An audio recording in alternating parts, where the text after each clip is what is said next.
When Peter Phillips stepped into the spotlight with a cryptic remark about his family's boundaries, it sent shockwaves through the palace. For years, Zara Tindall had played the diplomatic card, but now her brother's explosive confirmation has revealed a silent war no one dared name until now. Behind closed doors, a royal line has been drawn, and Meghan Markle is on the other side. Before we go deeper into what this really means for the royal family, make sure to subscribe so you don't miss a single update. For decades, Zara and Peter Phillips stood apart from the more chaotic narratives that surrounded their royal cousins. Unlike William, Harry, or even Beatrice and Eugenie, the children of Princess Anne were seen as the grounded, drama-free heart of the Windsors. They were trusted, private, and discreet. Peter, especially, with his calm demeanor and reluctance to chase headlines, was always regarded as the unshakable firstborn grandson of Queen Elizabeth. But still waters run deep, and recent events have proven that not all rifts are loud. Some are quiet, some cut silently, deeply, and with a purpose that only years of buried tension can explain. Within palace circles, whispers had been growing louder. Meghan's role, or lack thereof, in royal children's events was no longer just tabloid speculation. It had become a matter of sharp, private discussion. Time and again, invitations went out for birthdays, holidays, and intimate family gatherings. And each time, Meghan and her children were conspicuously absent. The official line was always vague scheduling conflicts, logistical challenges, but insiders began to suggest something much more deliberate was at play. That silence, that absence, was a message, a coded exclusion. And now Peter's statement has confirmed what many dared only assume. In a recent interview, Peter was asked about maintaining family traditions and protecting the innocence of royal children. It was a broad question, and yet his answer struck a chilling chord. He said, "There are certain lines we don't cross, certain energies we don't expose our children to." The interviewer moved on, but the damage was done. The subtext was unmistakable. Social media exploded. Royal watchers dissected the quote frame by frame, word by word. Who exactly was he referring to? And why now? It didn't take long before Meghan's name rose to the surface. Coupled with her absence at Princess Charlotte's last birthday party and the lack of photographs showing Archie alongside the other royal children, the message was clear. A wedge had been driven through the youngest generation. Meghan's presence was no longer requested, perhaps not even allowed. But what made this revelation even more damning was Zara's silence. For someone once known to share casual warmth with Meghan during the early days, her refusal to speak now revealed more than any public statement ever could. Zara had the chance to deny, to defend, to diffuse the storm her brother had ignited. But she didn't. And in royal language, silence can be louder than a scream. That silence doesn't just protect the institution, it protects the wounds that haven't healed, the choices made behind marble walls, and the family members who decided some bridges were not worth rebuilding. But to understand why Peter finally spoke out, we must rewind to a royal confrontation that changed everything behind palace gates. It was meant to be a cheerful garden party, a celebration of royal children, laughter and legacy. But whispers say it ended in hushed arguments and trembling teacups. Meghan Markle allegedly crossed a line, and Zara's face said it all. What happened in those tense moments would ripple through every royal event that followed. The event was never meant to reach public ears. Hosted at a secluded Windsor estate, the guest list included only the closest family members, no press, no formal agenda, just a casual gathering to celebrate the younger generation of royals. It was meant to be a day of innocence, of healing, of carefully mended bonds stitched together through shared smiles. But beneath the manicured lawns and clinking glasses, something darker stirred. Meghan, newly back from a hiatus of public appearances, arrived with what some described as forced grace. She was cordial, poised but guarded, and then came the moment that shattered the illusion. Eyewitnesses say it began quietly, near the edge of the marquee. Meghan approached Peter Phillips with a question, one that had long simmered beneath her public smile. Why had Archie and Lilibet been left out of the invitations to a series of royal school events? Peter's response, though polite, was reportedly firm, non-committal, evasive. But Meghan pressed. She accused the family of clique behavior, alleging that a deliberate pattern of exclusion had formed around her children. Her tone, though not raised, carried weight, and in that instant, silence fell over the group surrounding them. It was Zara who intervened. What stunned many wasn't that she spoke, but how she did it. With uncharacteristic chill, Zara's reply cut through. "The air. This isn't the time or place." That moment, according to a witness, marked the first visible crack in their previously warm relationship. Gone was the woman who once shared laughs with Meghan on the sidelines of royal events. In her place stood a mother fiercely guarding something, whether it was her family's dignity or their legacy, no one could quite say. But one thing was clear: Meghan was no longer part of whatever circle Zara was protecting. Standing just meters away was Princess Anne, observing everything. She said nothing, but her presence was heavy. A glance here, a tightened jaw there, Anne needed no words. Those who know her best say her silence was her statement. That day it echoed louder than any confrontation. After Meghan walked away, it was Anne who approached Peter and Zara separately. Not to scold, not to soothe, but to affirm. No one outside that family heard what she said, but by the time the party ended, the mood had shifted permanently. Later that week, reports say King Charles was briefed not through gossip, but directly from Anne. But he chose not to act. No statement, no correction. Nothing to calm the waves that had already begun to rise. It was, in many ways, his most powerful decision, to let the silence speak for itself. That confrontation would ignite a Cold War, but the seeds of tension had been planted long before, in Meghan's first encounters with Anne's family. Princess Anne has always been the steel backbone of the monarchy, no frills. No scandals, no sympathy for drama. When Meghan entered the fold, she found no ally in Anne. But this wasn't petty snobbery, this was generational defense. Behind Anne's silence was a verdict Meghan never saw coming. From the beginning, Anne stood as the embodiment of royal discipline, tradition, and restraint. Unlike others in the family who bent and reshaped themselves for public image or personal redemption, Anne never played the game. She didn't crave approval, nor did she seek the spotlight. She guarded the monarchy with quiet ferocity, especially its inner sanctum, the royal children, the next generation, the bloodline.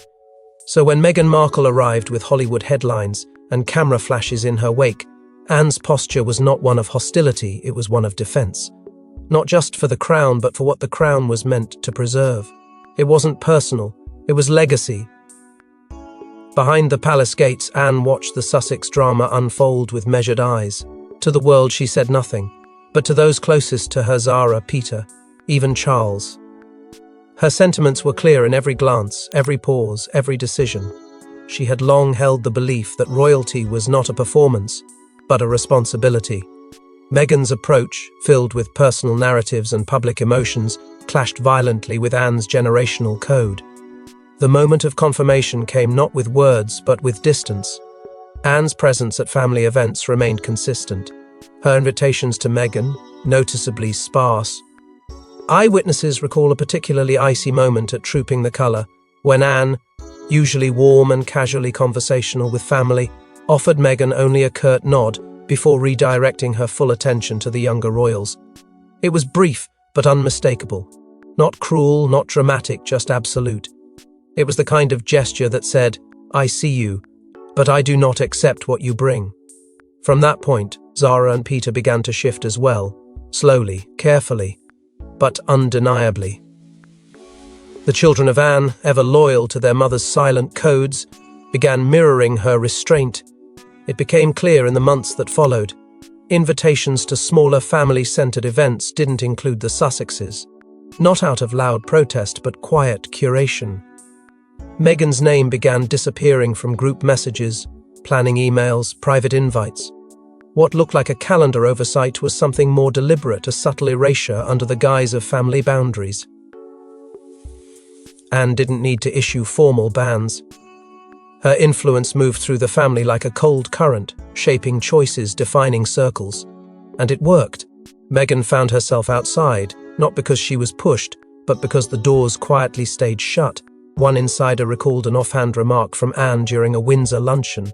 When asked about extending certain invites to avoid public outcry, Anne allegedly responded, "We protect our own."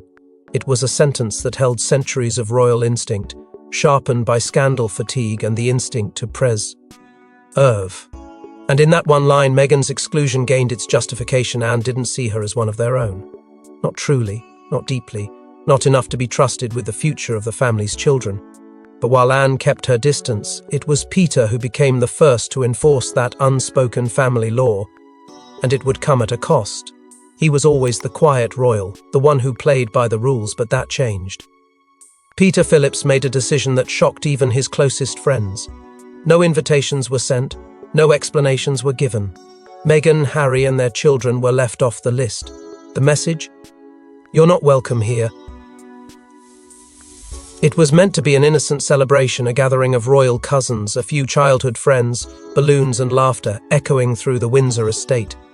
Peter, known for his understated loyalty and discretion, had taken the lead on organising the birthday party for one of the younger royal children. But this wasn't just a party. It became something else, something far more revealing.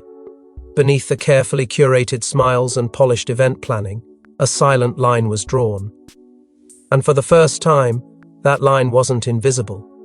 It had names attached to it, and the Sussexes were unmistakably on the outside. The invitation list was precise, almost surgical. George, Charlotte, and Louis were all included. So were Lady Louise and James.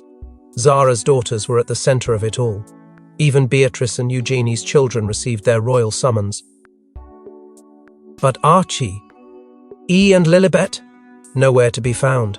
There was no oversight, no scheduling conflict. This was intentional, deliberate, a decision made with full awareness of what it meant and how it would be perceived. And when the guest list leaked, when tabloids caught wind of the omission, the floodgates opened. Peter didn't offer excuses. Those close to him claimed it was a protective measure, citing ongoing tensions and the need to preserve a certain atmosphere for the children. They insisted it wasn't personal, but the optics were impossible to ignore. The firstborn grandson of Queen Elizabeth had effectively barred the Duke and Duchess of Sussex and their children from an event that symbolised familial unity. In royal terms, it was an unofficial decree. Inclusion is no longer guaranteed by blood alone. For Meghan, the blow was reportedly devastating. Sources say she had been cautious about attending, but the lack of invitations stripped her of even the choice. She was not simply uninvited, she was unseen. The confusion quickly turned into heartbreak. Her inner circle described her as deeply hurt and confused, not for herself, but for Archie and Lilibet, who were beginning to experience the consequences of adult wars they never started. Harry, too, remained quiet, but his silence only added fuel to a narrative that was no longer just about media stories. This had become real, personal, and irreversible. But make no mistake, this was not just about a birthday party. This was a signal flower. Sent from inside the royal gates. A bold and quiet message from Peter. The circle has closed. The family had drawn in tighter, more guarded, more selective. No statements, no apologies, just a clear, unspoken shift in who counted as ours. The monarchy, once cloaked in diplomatic niceties, had turned the other cheek, and in doing so, revealed a deeper truth about where the real divisions lay. And while Peter's decision was firm, Zara's silence became deafening, and that silence may reveal the deepest fracture of all. Zara Tindall has always been the royal family's beloved bridge, a free spirit who could laugh with Meghan and ride beside Anne. But now, caught between family honour and personal sympathy, her silence is its own powerful statement. Why won't she speak, and what is she protecting? In the early days, Zara was the one who made Meghan feel less like an outsider and more like a member of the fold. While others bristled at her arrival or kept her at arm's length, Zara welcomed her with warmth. They shared jokes at royal engagements, exchanged knowing looks during formal ceremonies, and were even rumoured to have bonded over motherhood. Meghan had once privately described Zara as real, a rare word in the palace vocabulary. But those moments now seemed distant, relics of a fragile window before fault lines began to crack wide open. And in the centre of that rupture, Zara found herself stranded between two immovable sides. Peter's decision to exclude Meghan's children was a bombshell, but what followed was even more telling. As criticism poured in and speculation swirled, Zara said nothing. No public comment, no private clarification. For a woman once known to be fiercely protective of her inner circle, her silence echoed louder than any denial could have. Sources close to her have described sleepless nights and emotional turmoil, with Zara confiding in friends that she felt trapped in a storm not of her making. She hadn't made the decision, but she hadn't stopped it either. And that choice, that quiet complicity, became its own form of reckoning. There were whispers never confirmed of a private apology sent to Meghan, not from the palace, not through official channels, but from Zara herself. A short, handwritten note expressing regret for the way things had unfolded. But, if the letter existed, Meghan never acknowledged it, and the silence that followed was louder than any reply. It hung between them like an unspoken truth, a bond once effortless now strained beyond recognition. Friends of both women say the warmth has evaporated, replaced by careful detachment and strained avoidance. What makes Zara's position uniquely agonizing is that she has defended no one. She hasn't justified Peter's exclusionary move, but neither has she condemned it. She stands in the quiet space between outrage and obedience, unwilling to escalate but too loyal to defy. And behind closed doors, that silence is taking its toll. Insiders report rising tension within Zara's own circle, fractures forming among friends, growing unease in her marriage, and an unshakable weight that hangs over her every public appearance. Even her once carefree demeanor has shifted. Where there was laughter, now there's restraint. Where there was connection, now there's calculation. Zara, more than anyone, understands the stakes. She knows that speaking up risks shattering what's left of her family's cohesion, but staying silent might cost her something more intimate: her peace, her truth, her legacy. And so, she walks the tightrope, balancing loyalty against conscience, history against hope. Her silence, once interpreted as neutrality, has become the loudest noise in the royal storm, and all eyes are on her, waiting to see which way she will fall. But this isn't just about family drama, it's about the future of royal children and the circles of influence that define them. From polo matches to pony shows, royal children have always grown up together. But now a quiet segregation has taken place. Behind the palace walls, a new rule is in play, one that ensures Archie and Lilibet will never stand beside George, Charlotte or Louis at key family events. This is no accident. It began with subtle omissions. A christening here, a school sports day there, birthday photos with carefully cropped frames. As the royal family clung to the illusion of unity, the reality was unraveling in silence. At every major event involving the next generation, the absence of Archie and Lilibet grew more glaring, more calculated. There were no logistical excuses anymore.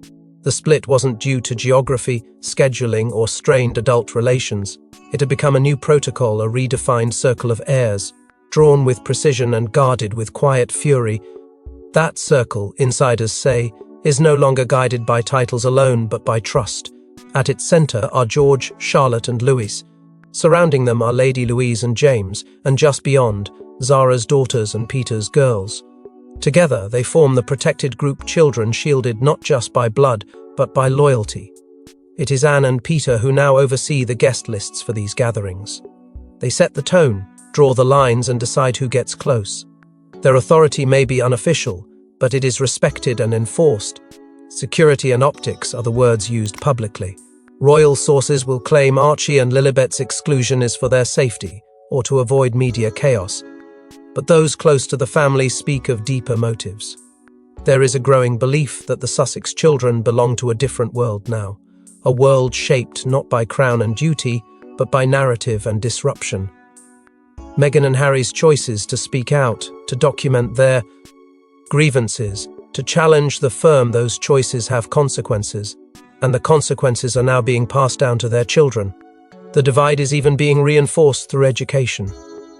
While George, Charlotte and Louis remain in traditional, tightly monitored royal institutions, Archie and Lilibet are said to be enrolled in independent, non-UK schools with minimal royal oversight. It is a decision that further distances them not just physically, but ideologically. They are not being raised as royals, they are being raised as individuals. And in the eyes of the palace, that makes them unpredictable. What began as personal tension has now morphed into generational separation. Meghan and Harry, once trying to reform the monarchy from within, have built a world entirely separate from it. They are no longer navigating the corridors of Windsor or the expectations of the firm. They've crafted their own path, and that path has led them far from the family fold. As a result, Archie and Lilibet have become symbols of a future that the palace refuses to acknowledge. A future where lineage is not enough, where loyalty must be proven and presence must be earned. But behind every public fracture lies a deeper, darker document, and Peter may have read something Zara wished remained buried. Peter's confirmation didn't come from gossip. It came from a document buried within royal archives. A line buried in ink, passed over by many, but not by him. This one piece of paper, insiders say ends everything. Why Meghan is banned, and why Zara has never dared to speak. It began with an innocuous moment, Peter assisting his mother, Princess Anne, in reviewing estate materials and internal communications from the post-2020 royal restructuring.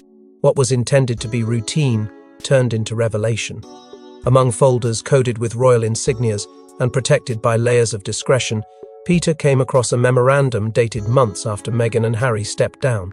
It wasn't widely distributed.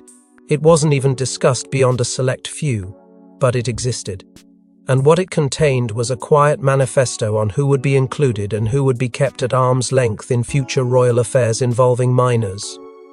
The document, according to sources who've spoken under strict anonymity, included a list under the heading Approved Guest Inclusion, Youth Engagement Events. It outlined guidelines for curating attendance at family-focused royal functions, especially those involving the next generation. Tucked away in one paragraph was language that sent a chill through Peter, a clause referencing certain family members whose media engagement or public positioning presents a risk to legacy integrity and internal cohesion. The words were sterile, cold, but unmistakably aimed at two people: Meghan and Harry. Even more disturbing was the reported use of code names, an old royal tactic for distancing names from accountability. The Sussexes weren't mentioned directly, but insiders confirmed the identifiers used aligned with their profiles. This wasn't a suggestion. It was a quietly sanctioned directive. Peter, ever loyal, didn't confront anyone. But he changed. Friends and reporters noticed a shift in tone during his rare interviews. His once warm, open demeanor had hardened. When asked about family events, his responses became clipped, measured, loaded with subtext. What had once been confusion about the Sussexes' absence was now silence backed by documentation. Zara, too, changed, but for her, it was fear that took root. If Peter had seen the document, she had to believe others had too, and she knew what it could do. If the press ever got wind of it, if the public learned that Meghan's exclusion wasn't just emotional but institutional, the monarchy wouldn't just face criticism. It would face a crisis. The narrative of reconciliation would crumble. The image of unity would be shattered. And Anne, the woman who shaped it all, would be caught in the crossfire. Zara, ever the emotional heartbeat of the family, found herself trapped, caught between a brother bound by royal duty and a cousin marked for exile. The document explained why no one intervened, why the children were kept apart, why apologies aimed private, and public support was off limits. It was the justification the family needed to maintain their silence. But it was also the very reason Zara's conscience began to unravel. Because if a single sheet of paper could dismantle the bonds she once believed were unbreakable, then what else had been written behind her back?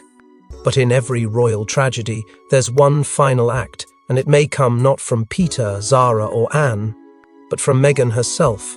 When Meghan learned of her exclusion, she didn't stay quiet. A veiled message, an emotional appearance, and a single line in an interview. Her counterstrike was subtle but sharp. The palace didn't respond. But the silence, as they say, was louder than any denial. In a recent podcast appearance that was, on the surface, about motherhood and community, Meghan's voice cracked just slightly when she spoke about children being taught which doors are closed to them before they can walk through them. It was a passing comment, dropped almost carelessly between topics. But for those watching closely, it was a grenade wrapped in silk. The media picked it up instantly. Commentators dissected the sentence, drawing a direct line between those words and the events unfolding behind Windsor's gates. The exclusion of Archie and Lilibet wasn't just a quiet scandal anymore. It had become a cultural flashpoint. And Meghan had lit the match. Though she didn't name Zara or Peter, the illusion was clear.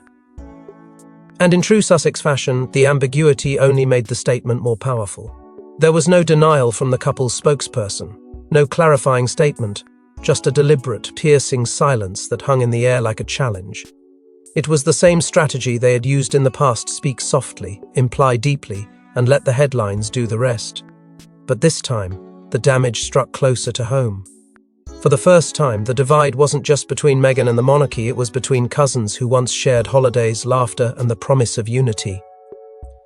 As the dust settled, Harry and Meghan began appearing more frequently at child-centered charity events and school visits outside the royal sphere. Smiling, embracing, being seen. Their message was crystal clear. If their children weren't welcome in the royal circle, they would build one of their own. Every staged photo, every curated post was a carefully placed countermove.